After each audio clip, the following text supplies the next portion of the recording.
শীতকালের অতি পরিচিত একটি সবজি হচ্ছে পেঁয়াজের কলি। পেঁয়াজের কলি চেনে না এমন মানুষই হয়তো খুঁজে পাওয়া যাবে না। আসসালামু আলাইকুম, কেমন আছেন সবাই? আশা করি সবাই ভালো আছেন। আলহামদুলিল্লাহ আমিও ভালো আছি। তো এগুলো হচ্ছে পেঁয়াজের কালি, একদম মানে জমির তাজা পেঁয়াজের কলি। আমার ছোট বোনকে ওর এক ফ্রেন্ড দিয়েছে। তো এগুলো সে নিজে লাগিয়েছিল তার জমিতে। তো সেখান থেকেই অনেকগুলো পেঁয়াজের কলি ওকে দিয়েছিল। তো সেই পেঁয়াজের কলি আজকে ভাজি করব। তো এখানে একদম ছোট ছোট টুকরা করে কেটে নিয়েছি ভাজি করার জন্য। তারপরে একটি কড়াইয়ের মাঝে সেই পেঁয়াজের কলিটা দিয়েছি, অবশ্যই ধুয়ে নিতে হবে। তো তারপরে একটা ঢাকনা দিয়ে ঢেকে দিলাম। এখানে কোনো প্রকার পানি দিয়ে আমি সিদ্ধ করব না, এটা দমে রেখে দিলে সিদ্ধ হয়ে যাবে। আর পেঁয়াজের কলি থেকে এমনিতেই অনেক পানি বের হয়। তারপর এখানে দিয়ে দিলাম বেশ কিছু কাঁচামরিচ কুচি। এই কাঁচামরিচটায় বেশি একটা ঝাল না, তাই আর কি একটু পরিমাণে বেশি দেওয়া হয়েছে। দিয়ে দিলাম স্বাদ মতো লবণ। তো সব কিছু দেওয়ার পরে একটু ভালোভাবে নেড়েচেড়ে মিশাতে হবে, তারপরে মিশিয়ে আবার ঢেকে রেখে দেব।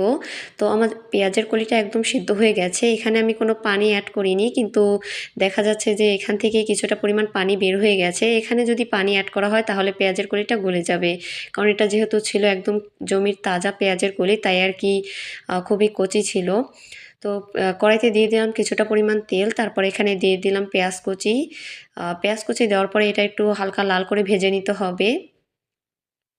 পেঁয়াজের কলি আসলে আমরা অনেকেই অনেকভাবে এটাকে রান্না করে খাই, তবে এটাকে ভাজি করে আসলে সচরাচর তেমন একটা খাওয়া হয় না। তো আজকে এটাকে ভাজি করব একটু ভিন্ন স্টাইলে। তো সেই পেঁয়াজের মাঝে এখন দিয়ে দিলাম হচ্ছে ডিম। এই ডিমটা একদম নুডলসের প্রসেসে দেওয়া হয়েছে। তারপরে একটু এই পেঁয়াজের সাথে ভালোভাবে নেড়েচেড়ে মিশিয়ে দিব। মেশানো হয়ে গেলে এখানে সেই সেদ্ধ করা পেঁয়াজের কলিটা আমি অ্যাড করব। কখনো পেঁয়াজের কলি ভাজি করিনি, তো এই প্রথম করলাম। তারপরে সেই ডিমের মাঝে দিয়ে দিলাম কিছুটা পরিমাণ ধনিয়া পাতা। আসলে ধনিয়া পাতা ভাজিতে অ্যাড করলে খুবই মজা লাগে। তো এর মাঝে দিয়ে দিলাম সেই সেদ্ধ করা পেঁয়াজের কলি। এখন এগুলো নেড়েচেড়ে মিশিয়ে কিছুক্ষণ রান্না করলেই হয়ে যাবে, একদম রেডি। খুব অল্প সময়ে এবং হাতের কাছে থাকা কিছু উপকরণ দিয়ে এই মজাদার ভাজিটি রান্না করা যায়। আপনারা অবশ্যই একবার হলেও ট্রাই করবেন। আমার কাছে তো প্রথমবার খেয়েই এটা খুবই ভালো লেগেছে। আপনারা বাসায় ট্রাই করে দেখবেন।